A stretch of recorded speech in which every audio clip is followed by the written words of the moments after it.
Okay guys, welcome to my vlog. So, first time po namin pumunta ng Balagbag Falls dito sa Real Quezon City. Quezon City. Real Quezon Province po pala. So, ngayon is ito po yung entrance niya papunta doon sa mismong falls. Talon. Siguro mga 3 minutes. Andito ka na sa ah, talon nila. Tapos yung entrance po pala nito is nasa 40 lang yung entrance fee. Tapos meron silang environmental fee na 40, so kaya naging 80. Pero nung pumunta kami doon is 40 lang.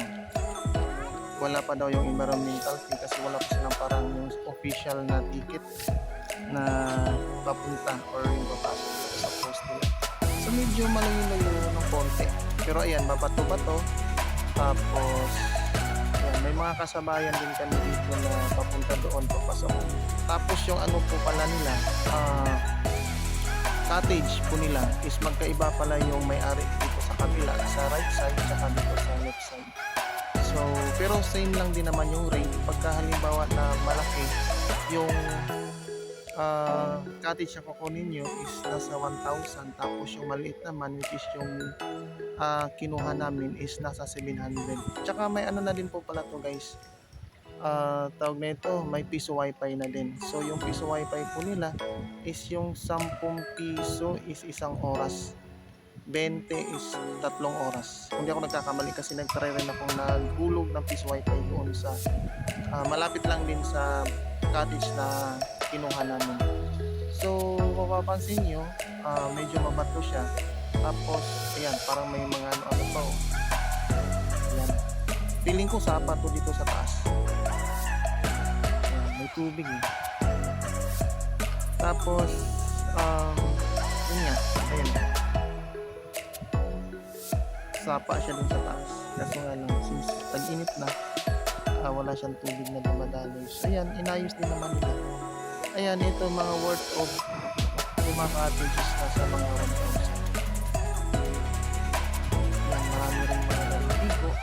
Tsaka yung balagbag falls po pala guys is kaharap po nito is beach. So nakadepende sa'yo kung pagkatapos mo ng trip sa may waterfalls is lilipat ka sa may beach. Kaso nga lang magkaiba na yung bayad o yung entrance fee ng dito sa may Balagbag Falls doon sa Balagbag Beach. So ang tawag din po pala doon sa liguan sa may dagat is Balagbag Beach. So Balagbag Falls sa taas, Balagbag Beach dito sa may taas. So yan na guys. Dalawang layer siya. Meron dito sa baba which is yung pinaka main proper na kung saan pwede kang lumangoy o kaya maligo. Tapos if gusto mo naman ng yung para magpapaano ka lang doon sa parang masya-shower ka doon sa taas, meron din. So yan, ngayon aakyatin ko rin yan ngayon papunta doon. So medyo matirik yung daanan, pero inayos din naman nila na may hagdanan. Pero yun nga, konting ingat lang kasi mabato o mga malalaking bato. Tapos if in case din po pala na ayaw nyo pong kumuha ng cottage is pwede po kayong edit lang sa tabi-tabi. Kaso nga lang kailangan ng maglinis o bawal magtapon ng kung ano-ano kasi meron silang penalty. Kung di ako nagkakamili, 1,000 yata yung nakasulat sa karatulan nila. So may mga nagmo-monitor din o nagbabantay, kaya safe na rin siya. Ayan. So paakyat na ako papunta dun sa taas, doon sa pinaka second layer o yung pinaka sa taas, kasi yan pwede tayo maligo din sa baba, pwedeng lumangoy. Dito naman is pwede lang tayo parang shower lang. Pero may part din naman na medyo malalim-lalim. Pero mas maganda yung punta sa malapit mismo sa mismong pools, yung kinababagsakan ng tubig. Ayan. Pahirapan, buhis-buhay sa pag-akyat. Pero enjoy naman. Hindi naman siya ganun dito katirik. Pero kailangan mo lang talagang humawak, syempre, lalo na pag lasing ka.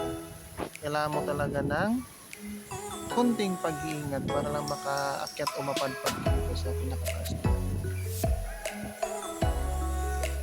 Ayan. So, ayan, dito na tayo sa may first layer or yung pinakatuktok. So, wala pala siyang daanan papunta doon sa pinakataas o kung saan nagagaling yung tubig. Ilog lang to. Tapos yung may falls. Hindi siya man-made, kundi nature made.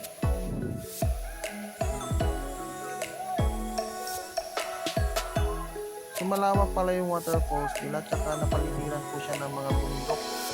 Kaya hindi rin siya expensive na magtagal ka dyan.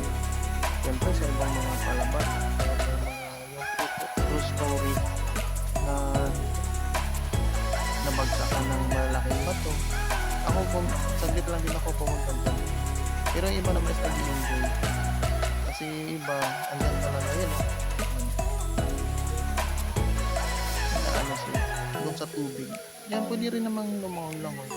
Especially sa mga kids, kasi yan, bababaw lang. Hanggang sa tuhod ko lang yata yung tubig.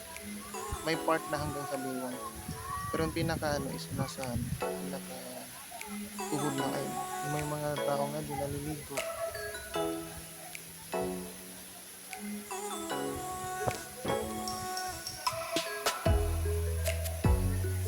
So nung holiday pala to guys, pumunta kami doon.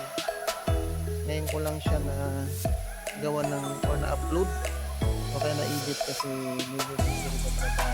Ayan, ito yung first layer ng Balagbag Falls. So wala pa lang silang cage kasi pwede ka magdala ng baon ng pagkain. Saka may tindahan din po pala doon sa may entrance. Doon, may mga tindahan din. Saka yung CR ko nila is andun din po. Ito is na magsha-shower ka o kaya naman is magbibihis ka o magsi-CR. Ayun, meron doon sa may. So bawal din po pala dito umihi sa may falls o kaya naman sa mga tabi-tabi. Kakahiya na marihihi ka. So trinay kong lapitan yan. Kaya maganda siya. Maganda siya tingnan at saka yung nga yung kasama ko noon, pumunta kami dyan, sabi niya para daw siyang minamassage. Kasi yung sa bagsak ng tubig. Ayan. So yan yung first o yung second layer. So yun, may mga tatalon din. Pwede rin po kayong tumalon dito kung malakas po yung loob po ninyo. Yan, boys buhay yan. Ito yung bata, nagdadalawang isip pa siyang tumalon. So inabangan ko sila. Ayan, kaya medyo napatagal ako lumapit ako dito banda sa may yung kitang-kita sila. Ayan. So nature na nature po kasi all green. Nakama bato-bato. Yung tubig ko pala is tigano ka linaw. So medyo may pagka creamy white. Ano yun? Poppy po. Ayan sila, yung mga bata. May mga matatanda rin naman. Mga young. Tumatanong dito. Yung madalas mga bata. Yung sa gitna po pala ng waterfall, yung sa pinapagsakan po nila is malalim po kasi ito yung pupuntahan nyo. Malalim po talaga. So far naman, sabi ng mga kumagin, wala naman daw malalaking bato sa ilalim. Kapag saan nyo ba ang kumalim, ayun, bato yung pinababagsakan nyo. So, hindi naman.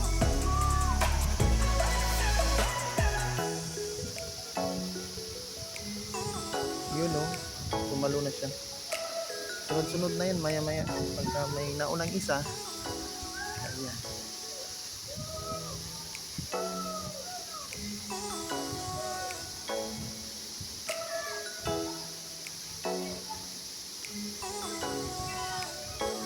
Medyo nagkadalang isip siya.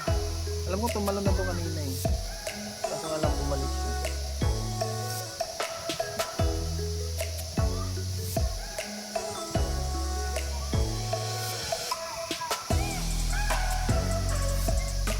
Swerte rin kami ng time na yun kasi hindi maulan. Saka napakaganda yung araw na yan, sikat ang araw. Wala pang namumuong tawag nito, ambon o kaya naman parating na ulan. So yun yung iba naman is yan, pababa na. Ako is bababa na rin ako. So sinubukan ko rin siyang babain. Kaya mga kasama ko ang ganda. Ayan, hindi kita yung buong falls, pero yun yung sa first layer. Ayan, medyo mabato nga lang. Kaya nakaka-amaze na may mga ganitong lugar din pala. Alam ko dito sa Real, kaya naman dito sa may Mauban is maraming mga ilog dito. Tsaka maliban pa daw sa may Balagbag Falls is may mga falls pa din daw na pwede rin puntahan. Kaso nga lang, ito muna napuntahan namin since first time din namin na pumunta dito. At naisipan lang din namin na pumunta. Nagising ako lang maaga niyan, o maagang maaga pagkatapos maglaba. Tapos parang pakiramdam ko kasi walang plano. Nung time na nag-usap kami sa mga katrabaho namin na pupunta daw. Kaso nga lang nung pagka kinaumagahan na, ayun parang walang plano, kaya kinolekta ko na yung ambaga nila para matuloy lang. Ako na nga lang din nagsaing para matuloy lang talaga. May rice cooker naman kami nagamit, yung malaki. Ayan. So may mga paakyat din. Ito kunti pa nga lang yung mga tao dito, pero maya maya kaya marami na yan dyan. Ayan. May parang ginawa silang hagdanan, pero doon sa pinakakalisunan kasi malalaki na yun. Kasunuran lang. So yung mga bata pwede dito kumamagpisa dyan sa post na parang maliit. Hindi parang maliit lang. Pwede picture taking. Yung iba naman nilalamig. Saglit nga lang din ako naligo.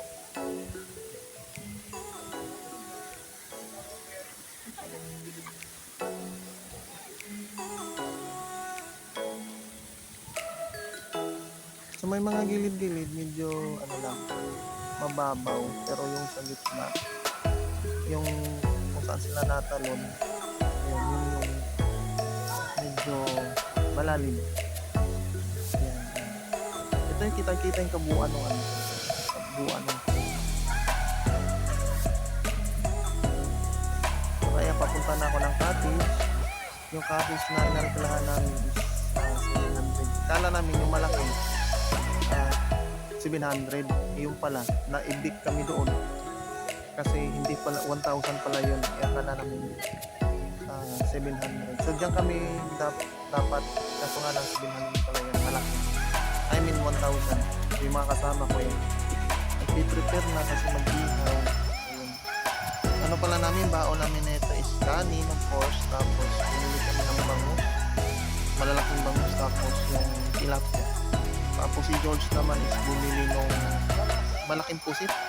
Sarap pala yun, malaking pusit. Tapos saglitan lang pala siya dun sa apple para hindi siya makunat. So yun, makasama namin. So ito yung 700 na cottage namin. Yun, may dala pa kaming tawag nito, yung lutuan. Yan, malaking pusit. Tapos nilagyan namin ng mga kamati sa loob, yung ricados. So yun lang naman guys, update lang naman. So first time namin sa Balagbag Falls, nag-enjoy po kami. Salamat!